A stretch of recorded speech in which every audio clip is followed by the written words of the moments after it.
오늘 말씀의 제목은 어린 양이 두루마리 일곱째 인봉을 떼시기 전, 다른 말로 개봉하시기 전에 재난들이라는 제목을 붙였습니다. 이제 다음 주 금요일부터서는 계시록 8장 1절로부터 일곱째 인을 개봉하게 되어지면 어떤 징조들이 나타나는가를 설명하기에 앞서서 제가 오늘 이 본문을 비롯해서 작년 25년 7월 30일부터 11월 12일까지 첫째 인부터 여섯째 인까지를 여러분들에게 이미 이 계시록을 풀어드린 바 있습니다. 과연 그렇다면 그것을 지금 이해하고 계십니까?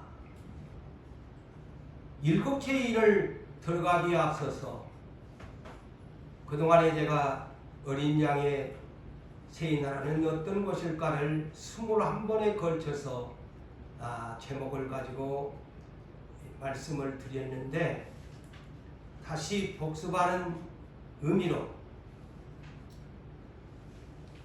계시록 5장에서 6장까지 첫째 인에서 여섯째 인까지를 오늘 주요한 부분만 여러분들과 함께 생각을 하려고 합니다. 이 계시록 5장에서 6장까지, 다시 말하면 더 구체적으로 말하면 첫째 인을 떼시는 날부터 여섯째 인을 떼시는 날까지는 재난의 시작에 불과합니다. 곧 진노의 시작에 불과하다. 계시록 8장부터 일곱째 인은 시리즈로 해야 됩니다. 복잡하게 여러분들이 기록하지 아니하면 저도 그것을 지금부터 많이 준비하면서 일곱째 인부터서는요 굉장히 세부적으로 들어갑니다. 그는 큰 재난의 시작들이 됩니다. 그래서 하나님은 이 마지막 시대의 재난들을 재난의 시작의 여섯째 인까지로 이렇게 5장에서 6장을 기록하고 계시록 8장에서 계시록 19장까지는 재난의 큰 환난의 날을 이렇게 계시록에 딱 비밀로 인봉을 시켜놨습니다. 그것이 첫째 인에서 일곱째 인까지의 하나님 진노의 재앙, 곧 비밀 문서입니다. 그래서 이 비밀 문서를 오늘 누가 풀 것인가, 누가 이 비밀 문서를 누가 개봉할 것인가, 그것이 계시록 5장입니다. 이해가 되세요? 그런데 예수님이 이 땅에 오셔가지고 이 계시록 첫째 인부터에 대한 것을 이미 예수님이 풀어드렸다는 사실을 아십니까? 모르지요? 그것이 마태복음 24장, 누가복음 21장을 읽어보면 재난의 시작이 무엇인가를 알 수 있습니다. 첫째 인이 무엇이며 둘째 인이 무엇인가를 알 수 있습니다. 그래서 마태복음 24장 1절에서 3절을 보니까 어느 날 예수님이 제자들을 데리고 예루살렘 성전을 들어갔다가 나오시는 가운데서 제자들이 예루살렘 막 아름답게 대리석으로 튀어졌던 성전을 이렇게 보려고 할 때에 예수님이 제자들에게 충격적인 말씀을 합니다. 너희들이 지금 저 예루살렘 성전을 마가 요한의 다락방에 출입하는 제자들로 입장에서는 예루살렘 성전이 얼마나 부럽겠습니까? 그래요, 안 그래요? 자기들은 마가 요한의 다락방에서 드나드는 그런 처지인데 예루살렘 성전을 보니까 얼마나 부러웠겠어요. 그러니까 예수님이 한마디로 충격적인 말씀을 합니다. 너희들이 지금 보고 있는 저 예루살렘 성전 얼마 안 가서 돌 하나 돌 위에 없이 다 무너뜨릴 것이다. 말하자면 말세의 비밀을 가르쳐줍니다. 그러니까 제자들이 그러면 그때의 말세의 징조가 무엇입니까? 라고 제자들이 성전을 헐어버리겠다고 하니까 제자들이 질문을 하는 거예요. 그럼 언제 이런 일들이 일어납니까? 그것이 이미 여러분이 아는 AD 70년경에 로마에 의해서 예루살렘 성전이 완전히 파괴되어 버렸지 않습니까? 그 예언이 그대로 성취됐어요. 그러면서 예수님이 제자들에게 그래 너희들이 묻는 말세의 징조는 이렇다. 그는 마태복음 24장 4절에서 5절로부터 시작해가지고 마태복음 24장 전체 이제 재림의 날까지 내가 천군 천사를 데리고 택하신 자들을 공중에서 끌어올리게 되어지고 이 땅에 있는 모든 것을 다 진멸할 때 오는 징조들을 마태복음 24장 누가복음 21장에서 정확하게 가르쳐줍니다. 거의 재난의 시작들의 징조들이에요. 비밀을 이미 좀 가르쳐줬어요. 그런데 그렇다면 가장 그 첫 번째 징조가 뭐냐? 24장 4절에서 5절 이하에 있는 말씀을 보면은 너희가 사람의 미혹을 받지 않도록 주의하라고 합니다. 가장 첫 번째의 대답입니다. 그게 뭘까요? 예수 믿는 사람들이 이 땅에는 많은데 지금 우리가 현실적으로 얘기를 합시다. 교회는 많이 있는데 많은 믿는 사람이 있는데 사람들을 미혹하는 것이 가장 첫 번째 징조로 나타나게 된다. 그래서 세상적으로 유혹을 받는다든가 그 대표적인 하나는 거짓 그리스도가 등장하게 된다. 내 이름으로 와가지고 예수 이름을 가지고 와가지고 내가 그리스도다. 자, 우리나라만 해도 예수 이름을 하면서 교주가 몇 명이나 돼요. 교주가. 그것들이 거짓 그리스도 아니고 저 문선명이 뭐 이만희 오늘도 가석방 하려고 신문한다더만 어떻게 되는가는 모르겠습니다만 이 우리나라만 해도 이 비진리의 교주들이 얼마나 많아요. 자기들이 그리스도라고 하지 않아요. 내가 예수다. 내가 보혜사다. 내가 천부다. 내가 하나님의 어머니다. 이 사람들이 다 거짓 그리스도예요. 그래서 사람을 미혹하는데 얼마나 많이 모입니까? 그래서 많은 사람들을 미혹하리라. 자, 그의 말세 징조의 첫 번째 합니다. 그리고 세상을 사랑하는 미혹을 많이 당하지. 예? 천국을 사랑하지 아니하고 예수 믿는 사람이 땅의 것을 사랑하는 것도 그 중에 미혹당한 사람 중에 한 사람이에요. 그러면서 두 번째 현상이 뭐냐? 난리와 난리의 소문을 듣겠다. 오늘날 대한민국 올해도 보니까 태풍의 난리를 지금 막 세계에 또 태풍 18호가 어디로 가느냐가 세계의 관심사입니다. 이번에 막 중국 엄청나게 일본 막 두들겨 맞잖아요. 또 폭염의 난리 소문이 유럽에도 에어컨이 없어서 한국에도 그냥 막 불볕더위가 뭐 100년이 넘는 가운데 불볕더위가 온다는 난리에 또 이것 때문에 경제난이 오지요. 난리에 난리에 소문을 듣습니다. 그게 징조입니다. 그렇지만 이런 일이 너희 삼가 두려워오지 말아라. 이런 일이, 자 들으세요. 이런 일이 있어야만이 아직 끝이 아니다 라고 분명하게 선을 그읍니다. 그 앞으로 엄청난 무서운 시대가 온다는 거예요. 농담으로 듣지 마세요. 그 다음에 민족이 민족을 대적하게 된다. 자, 우리 대한민국만 해도 남북한으로 대적의 주적이 어디냐 물어보면 김정은이도 남한을 주적이라고 합니다. 그럼 우리도 뭐 주적이지 뭐. 에?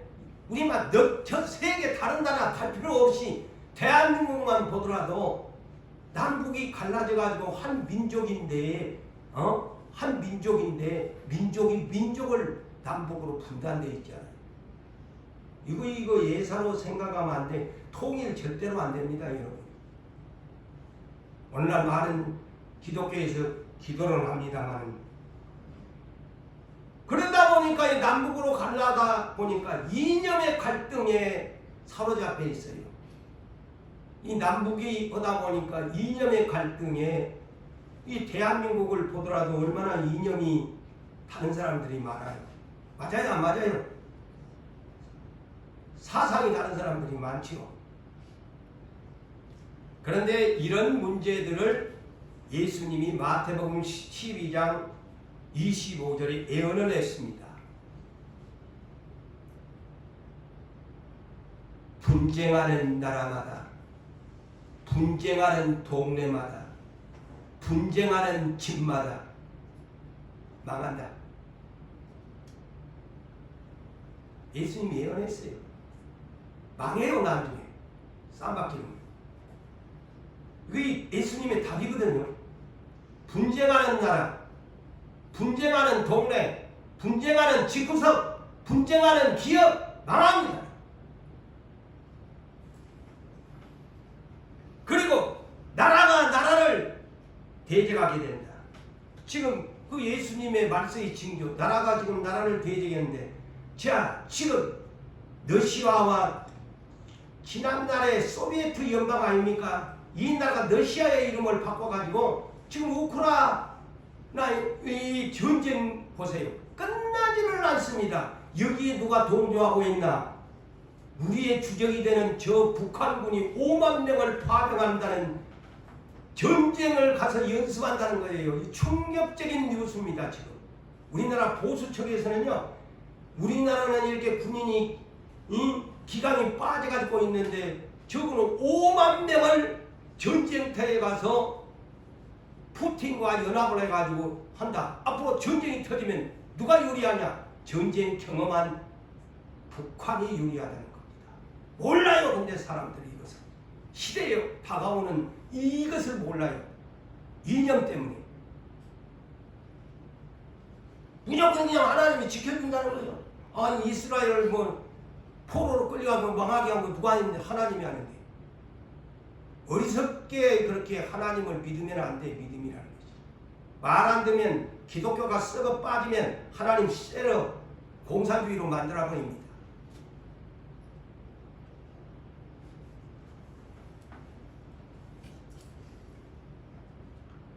지금 대국들의 전쟁이에요. 미국과 이란과의 전쟁. 끊임없이 우리나라 이번에 저짝에 이란전에 이재명 대통령이 군함 안 보내고 협조 안 했다고 북한하고 너희들 그냥 패싱시키고 지금 우방도 믿을 수 없는 시대. 지난달에 성령이 참 동맹에 가는 게 믿으면 안 된다. 다 예언해놨어요. 이 교회 예언했잖아요. 우방도 적이 된다. 나중에 아마 그거 어디가 있을 거예요.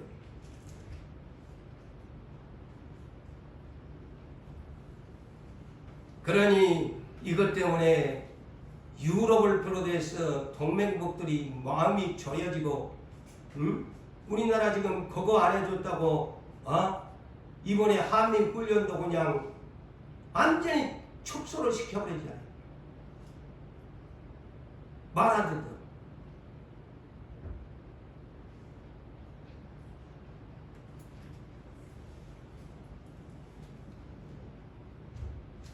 나라가 나라를 대적하는 대국들이 지금 소련 대국 아닙니까? 러시아 대국 아닙니까? 미국 대국 아닙니까? 이 대국들이 지금 그래요. 중국은 다 지금 이 사이와 저 사이에서 지금 아마 잠잠히 있는 것 같지만 그 나라 또한 무서운 바벨론이 될 겁니다. 그런 줄만 아세요.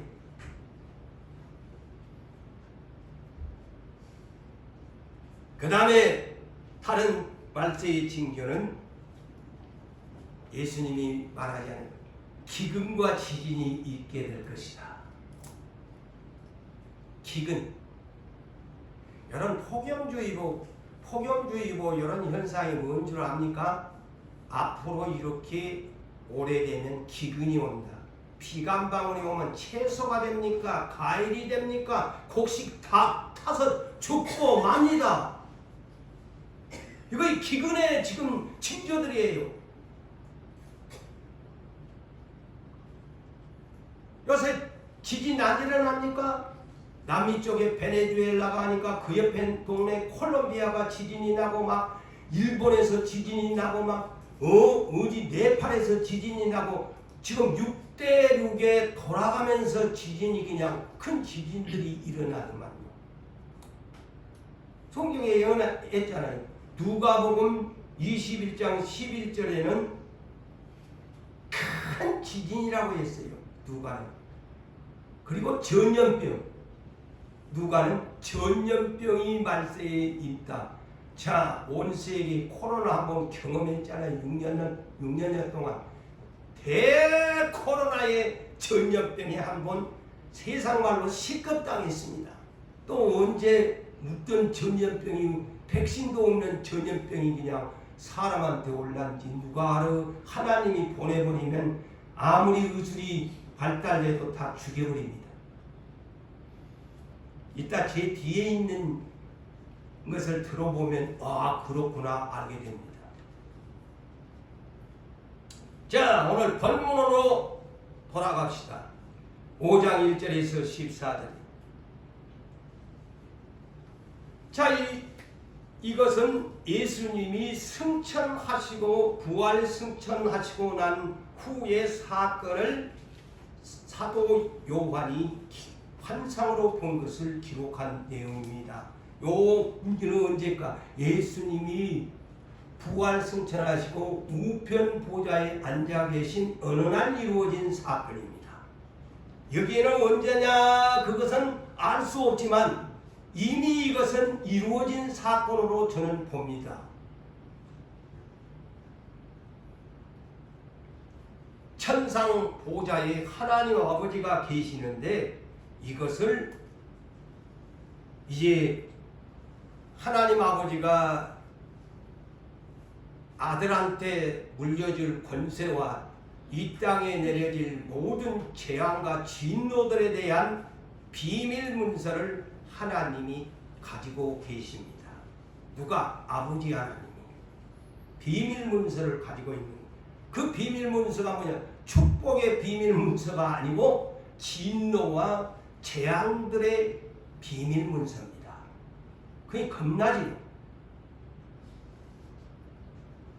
이는 이 비밀 문서가 누구한테 있느냐? 하나님 보좌에 앉으신 하나님의 오른손에 있다. 오른손에 있는데 두루마리로 체기로 말려진 두루마리로 안팎으로 인쇄가 안팎으로 되어 있다 이 말입니다. 안팎으로 이 비밀 문서가 써 있는데 아버지가 딱 못 뜯어보게 비밀 문서를 임봉을 시켜놔본 거야. 봉인을 시켜놔본 거야.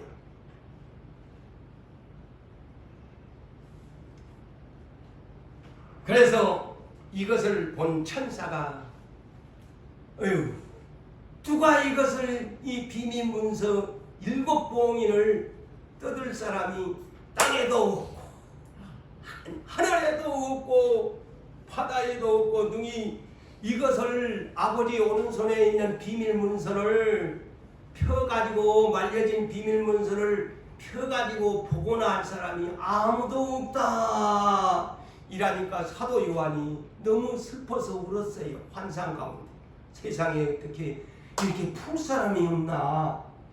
그런데 24 장로 중에 한 사람이 슬퍼하지 말아라.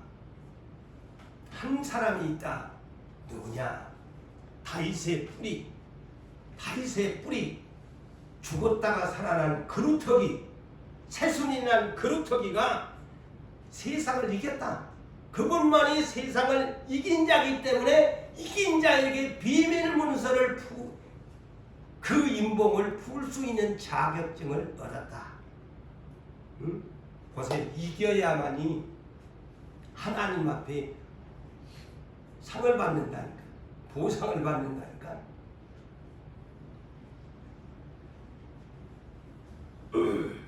그런데 지금 그렇게 얘기를 하니까 아니 어린 양이 그러면 우편보좌에 계시는 분은 그럼 어떻게 생겼을까 한데 5장 6절에 그 유명한 말씀이죠. 응? 하나님 보좌와 내 생물과 24 장로들 사이에 어린 양이 서 있는데 그들 사이에 어린 양이 서 있는데 일찍이 죽임을 당하셨다. 이것이 이긴 자의 핵심입니다. 죽었다는 거예요. 그래서 십자가를 절하는 겁니다. 십자가 아니면 헛방입니다. 명심하셔야 돼요. 자기 십자가 아니면 헛방입니다. 일찍이 죽임을 당하셨다. 그런데 그분에게는 죽임을 당하셔서 보상을 받았는데 첫째 7뿔을 주셨다. 그 7뿔이 뭐냐? 오늘 5장 12절에 천사들이 노래하는 내용의 7가지를 소개합니다. 능력이 있으시다. 첫째 뿔이. 그 다음에 뭐예요? 부가 있다. 부자다. 없는 것이 없다. 셋째 지혜가 있다. 셋째 뿔이 지혜의 뿔이다. 넷째 힘의 뿔이다. 힘이 있다 그 뿔에. 다섯째 뭐예요? 전기가 있다. 여섯째 영광의 뿔이다. 일곱째 찬송을 받으실 뿔이시다. 그러니까 이걸 한번 보면 이것은 7뿔이에요. 뿔이라는 것이 그 뜻입니다. 그러니까 모든 것을 전지전능한 분이 됐다는 거예요. 예? 전지전능한 분이 됐다는 거예요. 일찍이 죽임을 당하시고 보장을 받았는. 그 다음에 두 번째 보상이 뭐냐? 7눈을 주셨다. 7눈이 뭐냐? 하나님의 7의 영 성령을 아버지가 예수님에게 네가 이 성령을 나눠주라.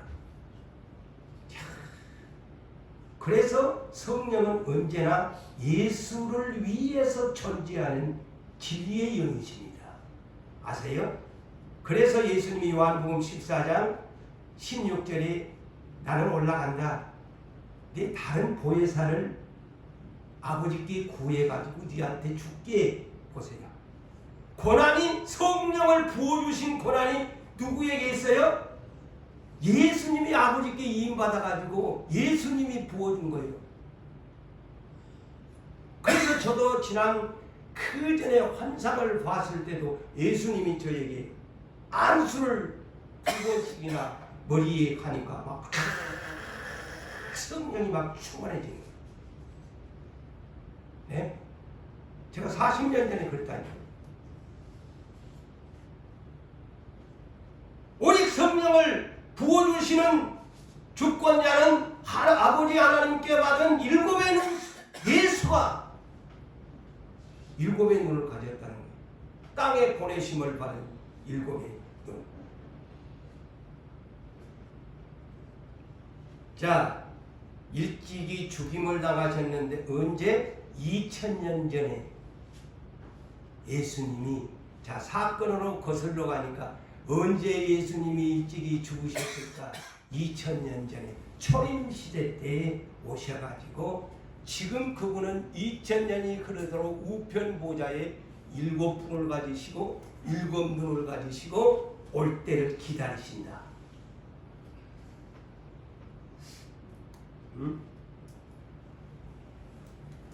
어린 양이, 그분이 이제 하나님 오른손에 있는 비밀 문서를 이긴 자니까, 비밀 문서를 7 인봉을 두루마리를 예수님 어린 양이 취하셨다 라고 본장에 기록되어 있어요. 이제 예수님 손에 있어요, 이 문서가.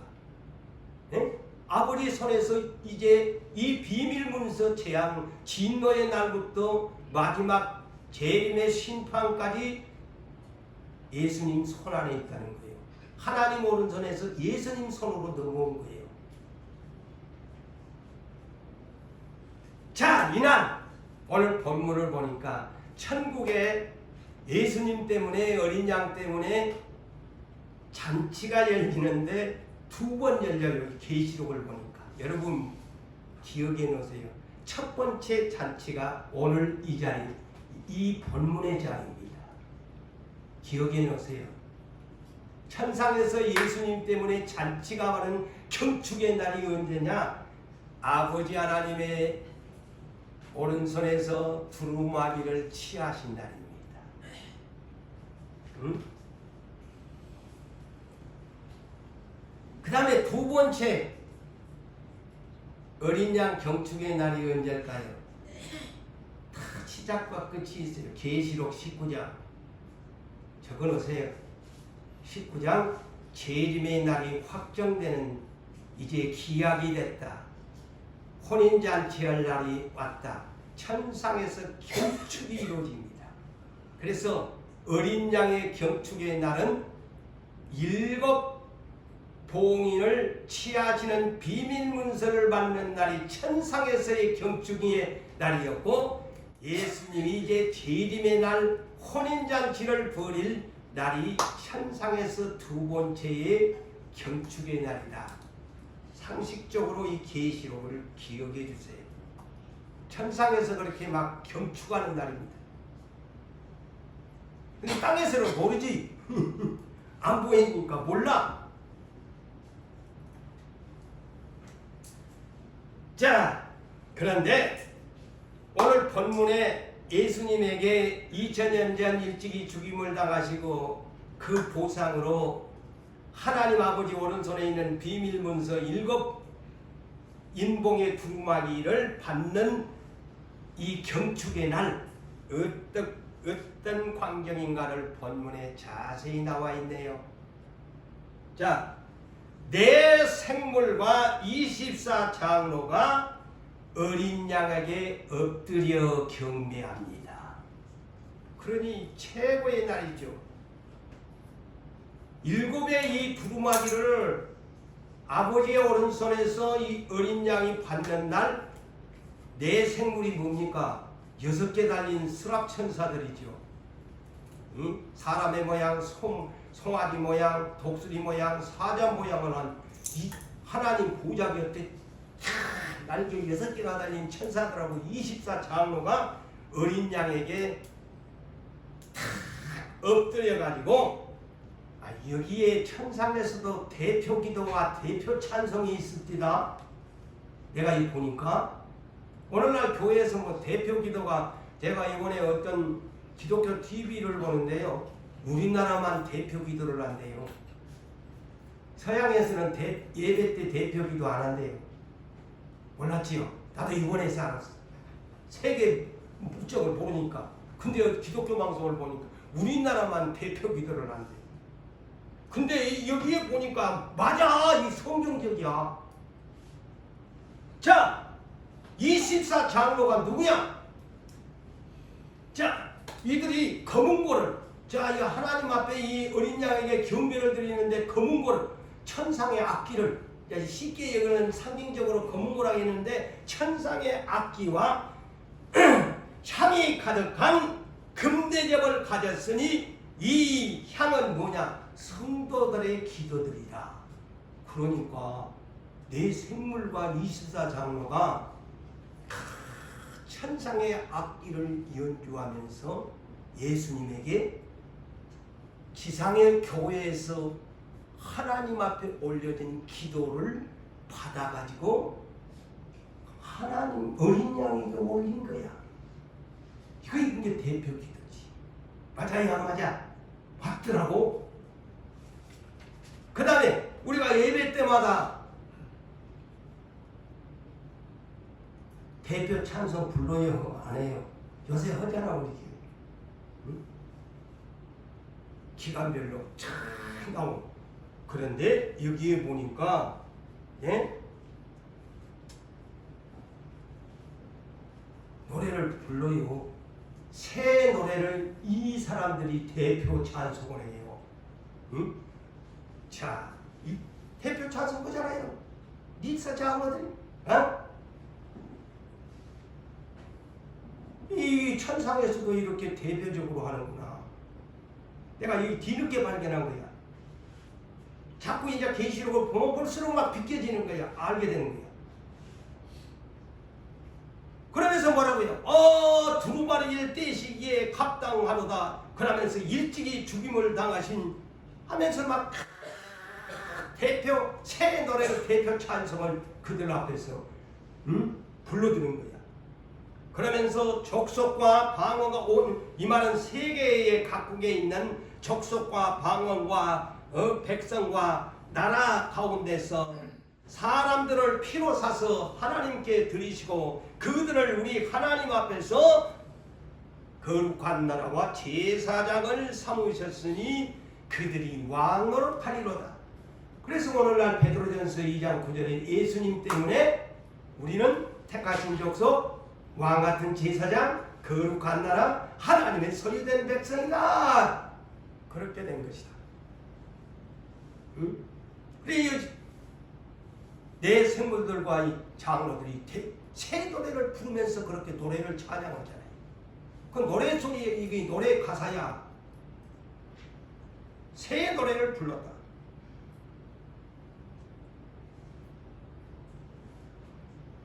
그러니까 세 번째에 어떤 일이 있어요? 그들만 그러겠나? 천사의 수가 만만이요 천천이나 되는 천사들이 보좌의 주위에 하나님 보좌 주위에 둘러선 그들이 수많은 헤아릴 수 없는 만만이요 천천인 이 천사들이 큰 음성으로 예수님의 7부를 외쳤다는 겁니다. 당신, 어린 양 당신은 능력이요 부요 지혜요 힘이요 존귀요 영광이요 찬송이로다. 만만의 천사들이 세 번째로 이 두루마리를 뗄 때, 두루마리를 받을 때 이렇게 합니다. 그 다음에 네 번째는 누가 해야 되느냐? 모든 피조물이 했다고 기록되어 있어요. 하늘 위, 땅 위, 땅 아래, 바다 위에, 바다 밑에 있는 그 안에 있는 모든 피조물이 이르되 그랬네요. 그러니까 하나님은 창조주신데 이 땅에 있는 모든 피조물들이 보좌에 앉으신 하나님께, 보좌에 앉으신 하나님께, 하나님과 어린 양에게 찬송과 존귀와 영광을 돌리더라. 모든 만물들이 그냥 말 못하는 피조물까지 다 돌려야 된다. 그러니까 다섯 번째, 이 두루마리의 경축사의 이 예배의 엔딩이 뭘까요? 다섯 번째, 내 생물이 아멘. 그 다음에 24 장어들이 그 앞에 엎드려 경배하였더라. 천상에서요 경축의 예배를 드렸는데 어떤 날 드렸나? 하나님 오른손에 비밀 문서인 것을 어린 양이 받으셨던 날, 천상에서 이런 놀라운 경축의 예배를 드렸더라. 그게 계시록 5장 이 전체입니다. 이제 이해되지요? 이제 나중에 이제 계시록 19장에서 또 예수님 재림인 날이 확정된 날 이 경축의 행사가 열려요. 이 비밀이. 자, 그렇다면 이제 두루마리를 주님이 계시록 6장 1절에서 2절에 첫째 인을 떼십니다. 첫째 인을 떼십니다.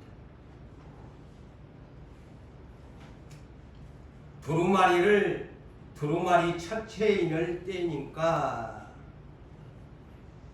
누가 등장하느냐? 말탄자들이 등장하는데, 전에는 제가 전령사라는 말을 사용하지 않았는데, 제가 어제 며칠 전에 저에게 영감을 주는데 이것이 전령사다. 전령사가 뭡니까? 네? 왕이, 쉽게 얘기하면 왕이 명령을 받은 사람, 왕의 명령을 받은 사람을 전령사라고 해요. 사실 내기는 쉽게 얘기해요. 전령사. 그러면 이 10만 전령사 첫 번째는 흰말 탄 전령사입니다. 하나님이 보낸 전령사죠. 근데 흰말을 탔다. 이는 초림 예수 그리스도를 말합니다. 이미 그래서 이는 첫째 이는 떼졌습니다. 초림, 그래서 계시록 19장에도 난중에 또 흰말 타고 재림 때 오십니다. 맞아요, 맞아요. 재림 때 계시록 19장 11절 이하에 천사들 백마군단 12군단을 데리고 백마 타고 공중 재림한다고 계시록 19장에 기록되어 있는데, 그분은 전령사로서 혼자 오셨어요. 그 초림 흰말 탄 자, 전령사 원. 하나님이 보내신 전령사. 그런데 아까 거짓 선지자들이 말세 징조에 많이 나타난다고 그랬죠. 내가 그리스도다. 또 거짓 선지자들이 많은 사람을 미혹한다고 마태복음 24장에 4절과 5절에 10절에서 13절, 마태복음 24장 14절, 거짓 선지자, 거짓 그리스도에 대해서 예수님 말세의 징조를 언급하는데, 그들이 흰말 탄 자로 위장해서 올 수 있습니다.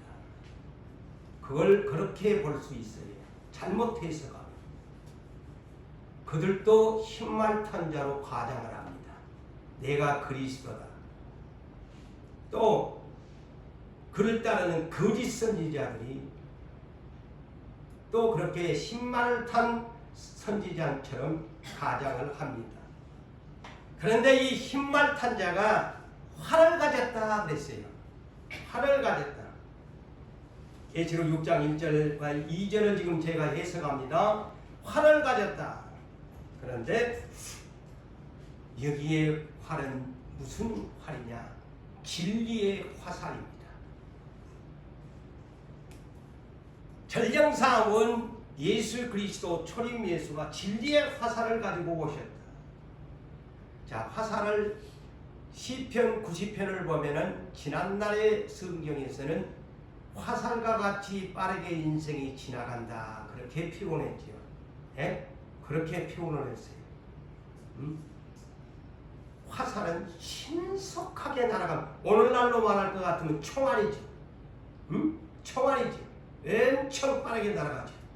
그때 당시 2000년 전에 이 계시록은 그때 시대의 어떤 무기 정도로 보니까 활로 묘사된 거예요.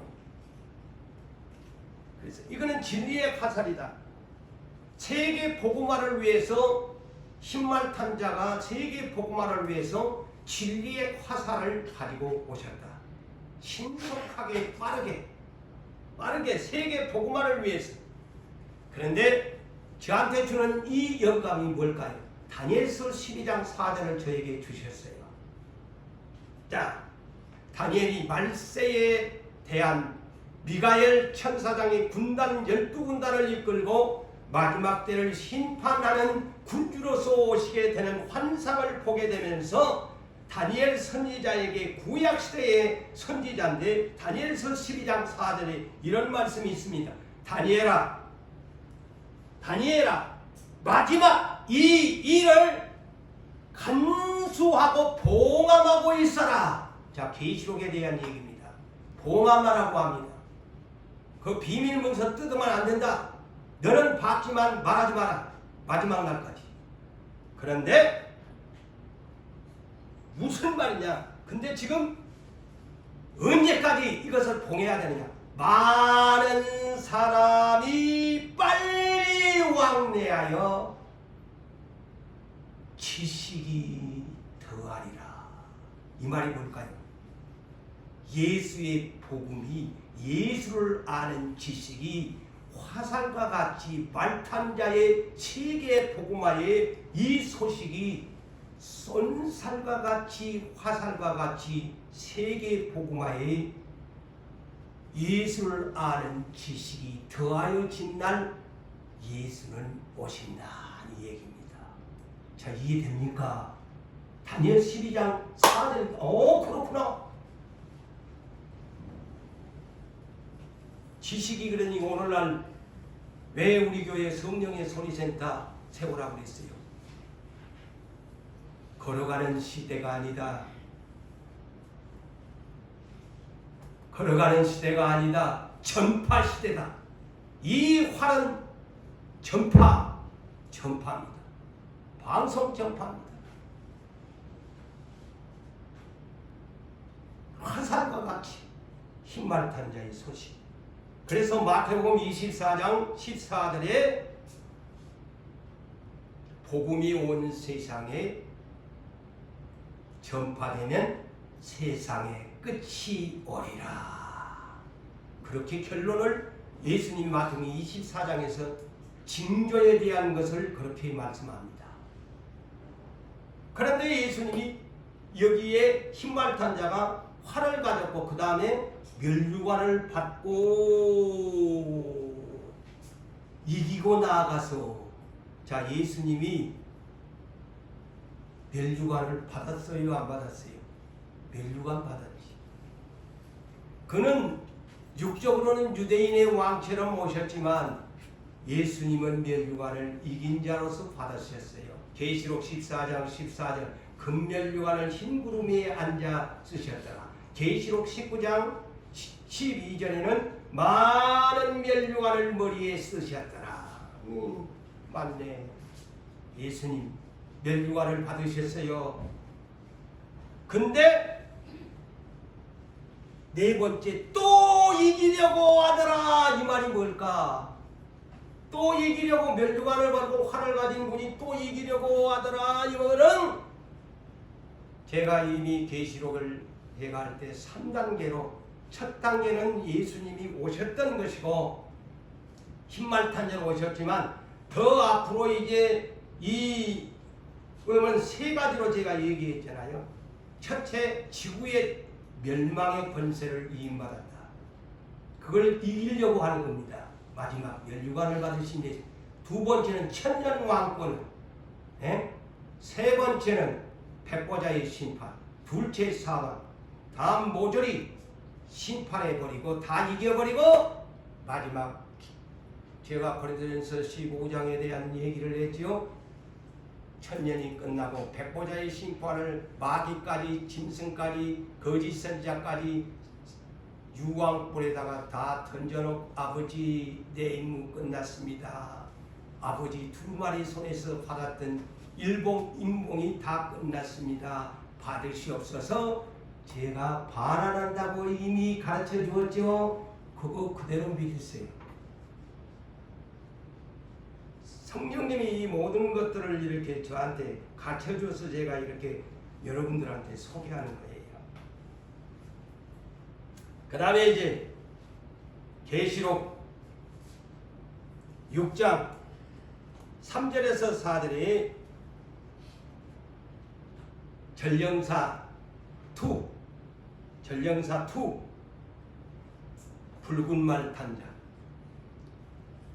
지금 이것도 저는 이미 열려진 것으로 봅니다. 붉은 말 탄 자. 자, 여기에 내용을 보세요. 허락을 받았다 하지요. 그게 전령사입니다. 허락을 받았다. 붉은 말 탄 자가 허락을 받았던 게 명령을 받은 사람이에요. 전령사가. 전령사 2 붉은 말 탄 자. 근데 화평을 제하려고 오는 전령사야. 자, 화평 반대는 전쟁입니다.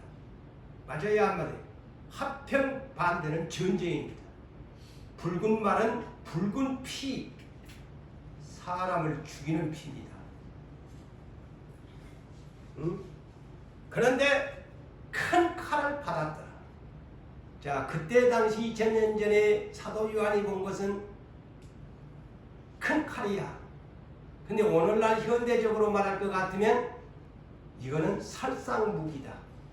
저는 그렇게 합니다. 오늘날 이 땅에 있는 살상무기가 얼마나 많습니까? 핵폭탄을 비롯해서 온 천하의 무기가 그냥 이 큰 칼이라는 말은 살상무기입니다. 그래가지고 서로 죽게 만들어가지고 서로 죽이게 하는 큰 칼. 그래서 지금 전쟁들이 일어나는 것으로, 지금 아까도 했지만은 미국과 이란의 전쟁이 얼마나 많은 사람이 죽고, 이스라엘이 그 사이에 하나님의 선택한 나라가 이스라엘에 들어가가지고 가자지구 피엘로를 셀에 엎어가지고 지금 다 쫓아내고, 레바논에 있는 그 이스라엘에는 헤즈볼라와 전쟁을, 지금 이스라엘과 미국과 러시아의 이 대전쟁을 보십시오. 이것에, 그래서 이 큰 칼은 바로 이런 시대를 지금 가리키는 것으로 본다. 예. 그 다음에 전령사 3 계시록 6장 5절에서 6절입니다. 여기는 검은말 탄자입니다. 자, 오늘 우리 교회가 이 말씀들을 잘 들으세요.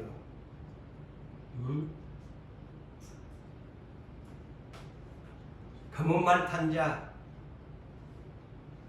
이제 전령사 3가 오게 되어지면 이 현상이 옵니다. 하나님이 보낸다니까요. 이 전령사를. 자, 식량난입니다. 우리 교회 MP 부득불 제가 언급합니다. 이때부터 네 번째까지 잘 들으십시오. 왜 우리를 준비시켰는 거예요? 여기에 다 나와요. 자, 식량난입니다. 일꾼이 하루 품삯 한 데나리온, 하루 품삯을 벌어가지고 곡식을 사는데 밀 한 대야. 째가 빠지고 하루 노동해가지고 밀 한 대밖에 못 사. 대식구가 먹고 살아요? 그 다음에 보리 석 대밖에 안 돼. 보리는 밀보다 가치가 그러니까 보리 석 대야. 한 데나리. 하루 품삯에 식량을 살려고 하니까 이것밖에 안 돼. 그런데 감람류와 포도주는 아직 해야지 말라는 말씀이 있는데, 자, 하나님의 이 기근 흉년이 1차적으로 가장 우리나라로 서양 사람들은 밀이나 이런 것을 먹고 이 감람류나 포도주를 주식으로 사용합니다. 그래서 이제 그런 면으로 제가 이거를 보니까 이 동양인들은 쌀이 없으면 안 돼. 그러면 쌀 한 대밖에 안 되는 거야. 하루 품삯이. 자, 여러분 서양과 동양을 이렇게 견주어서 이거를 풀어가야 돼요. 그 대신 여기에 감람류와 포도주는 동양 사람들에게는 그렇게 감람류와 포도주가 중요하지 않습니다. 물론 오늘날 올리브 기름이 우리의 식탁에 많이 필요한 것이지만 서양이나 저런 중동 지방에는 감람류 올리브 기름하고 이 포도주는 필수적인 이것의 주식입니다. 근데 그때 1차에는 쌀보리만 그냥 흉년이 들게 만드는 거야. 언제 이 감람류와 포도주는 되느냐? 7째 인을 계시록 8장으로 들어가면 이 감람류와 포도주도 7째 인 들어가면 없어집니다. 단계적으로 지금 흉년입니다. 자, 그 다음에 계시록 6장 7절에서 8절 전령사 포 청황색 말탄자가 오게 되면 사망과 음부가 옵니다. 야, 이 단계까지는 아직 안 왔는데요. 이제 곧 요 기근 전령사 3도 곧 올 거요. 전령사 3 이 기근 막 쌀고리 막 하루 해봐야 곧 올 거요. 곧 온다고 인봉이. 그 다음에 이제 전령사 포가 있는데 청황색 말탄자가 오게 되면 사망과 음부의 열쇠를 가진 자가 예수 그리스도신데, 그 권한을 부여받은 사망과 음부의 지옥불로에 데리고 갈 인구가 이 충격적으로 기록되어 있는데, 땅 4분의 1을 사망과 음부가 뭡니까? 천국으로 데리고 가는 것이 아니고 지옥으로 데리고 갈 사람이 지구의 4분의 1을 사망과 음부로 데리고 갈 것이다. 이 청황색 말탄자가 오면 이게 계시록이 풀어지면 겁난다고 하잖아요. 야, 그래서 80억이라고 지금 20억을 죽이는 거예요. 하나님. 겁나요? 안 겁나요? 겁나요? 안 겁나요? 이거 나와 있잖아. 땅 4분의 1이면 20억을 사망과 음부로, 불체 사망으로 지옥불에 다 끌고 간대요. 사람들을 다 죽인다는 거예요. 그런데 어떤 방법으로 지구에 있는 4분의 1을 죽일 것인가 나와 있어요. 첫째, 검으로 죽일 것이다. 아까 계시록 6장 4절에 전쟁이 일어나서 큰 칼로 받은 자가 죽인다고 그랬죠? 검으로 죽인다. 두 번째는 흉년입니다. 보세요. 제가 아까 전령사 3에서 기근이 온다고 그랬죠? 여기는 더 심합니다. 흉년이 온다. 더 심한 흉년이야. 그래서 우리에게 그런 요셉의 7년 흉년이 오고 7년 풍년이 오고 7년 흉년이 왔을 때 그 애국과 그 주변국과 자기 가족들을 살리는 방법을 하나님이 요셉에게 가르쳐 주잖아요. 예? 먹고 그래서 살잖아요. 오늘날 MP 해가도 개떡 한다는 이거요. 실감을 몰라. 어느 날 이제 이 전령사 3, 전령사 4가 오면 방법 없이 대책 없이 요셉처럼 준비해라고 했는데 안 하면 망하는 거지. 응? 제가 이것을 보면서 어머니 잠을 못 잤어요. 이것을 준비하면서 가지고 있이 그렇구나.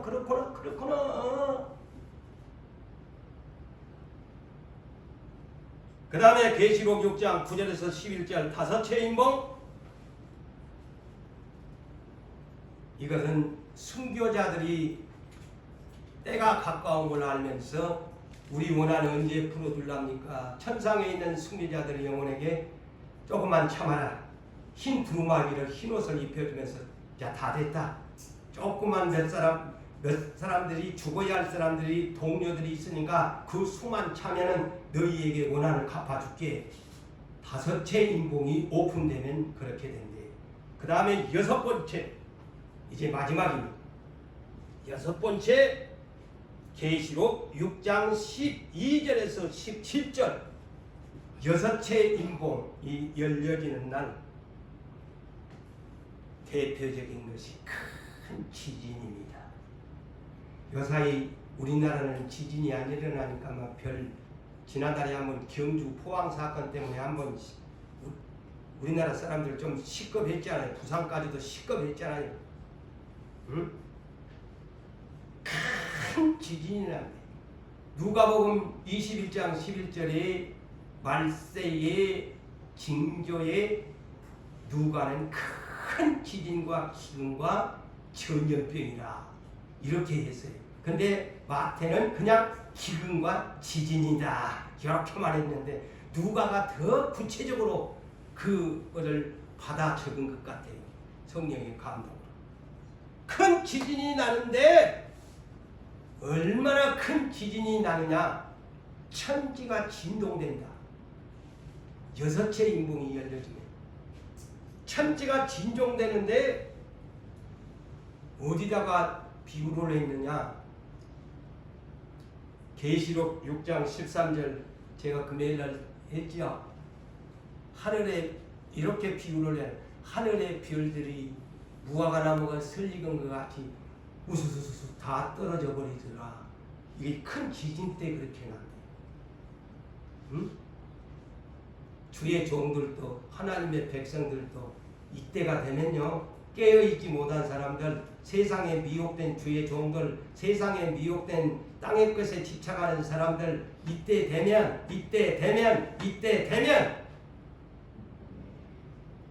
설익은 감람나무 열매가 대풍에 그냥 다 떨어져 버린 거예요. 예언해놨잖아요. 다 떨어져 버려. 자, 예수님 초림 때 왔는데 다 떨어져 버리잖아. 다 떨어져 버리잖아. 120명만 남아. 아이, 장담할 사람 없네. 큰일 났네. 정신 안 차려.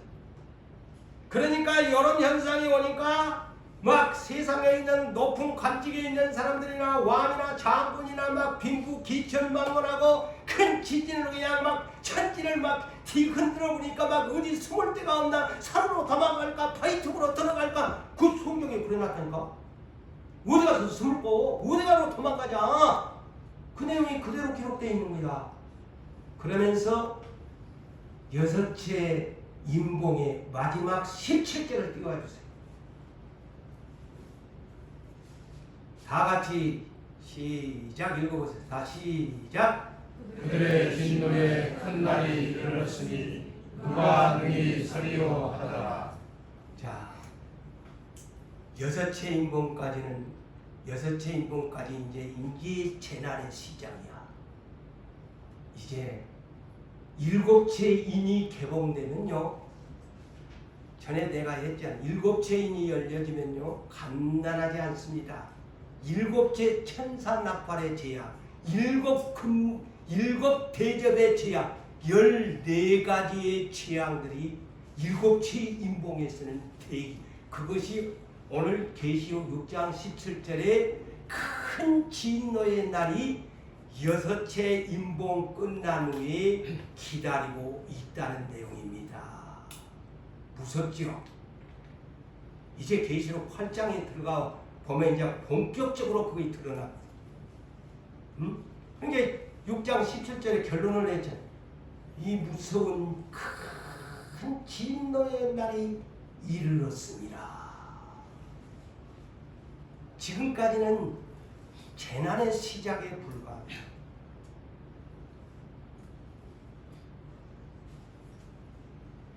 자, 말씀을 맺겠습니다. 사랑하는 성도 여러분들이여, 우리는 피할 수가 없습니다. 마지막 시대에 내가 태어났다고 한탄하고 된 것도 아니고, 마지막 시대에 나를 불렀다고 해서, 마지막 시대에 이 어려운 재난의 시대에 내가 태어났다고 해서 원망하고 불평한다고 하는 것이 아니고, 이때에 정신 바짝 차리고, 예수님은 당신은 죽음으로써 이기심으로 천국에서 보상을 받았습니다.